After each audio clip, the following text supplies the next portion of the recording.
नमस्कार मित्रांनो, आहे आता मी एक सोशल मीडियावरती बघितलं बरं का. आपलं ग्राउंडचं 1600 मीटरचं चेंज करायचं चालू आहे. तर तसं काय नाही बरं का, अजून तर ऑफिशियली आलं नाही.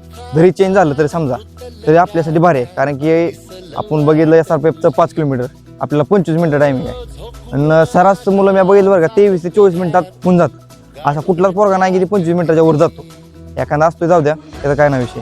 पण का नाही, जर आपल्याला 2.5 किलोमीटर इव्हेंट आला तर त्यांचं आता टाईम आज ऑफिशियली टाईम वगैरे काय आज आलंच नाही.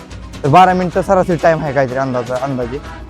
तर समजा 12 मिनटं जर 2.5 किलोमीटर टाईम असेल, 5 किलोमीटरला 24 मिनटं झाला, तर तुम्ही बघा 2.5 किलोमीटरला आपल्याला 12 मिनटं टाईम आहे. म्हणजे आपल्यासाठी लय फायद्याचं आहे. त्यामुळे का नाही, तुम्ही आता ग्राउंडचं फोकस हाय एवढं राहू द्या, पण अभ्यासाकडे जास्त फोकस करा. कारण की एखाद्या वेळेस त्यांच्या म्हणण्यातून लेखी आधी घेण्याचं चालू आहे. लेखी आधी झाली तर आपल्या हुशार मुलांसाठी एकदम फायदा होणार आहे. ग्राउंडचं मेरिट थोडं असणारच आहे, कारण की फायनलला ग्राउंड असणार आहे. त्यामुळं जे अभ्यास आहे ते पोरगा वरती जाणार आहे. त्यामुळे तुम्ही अभ्यासावर चांगला फोकस करा.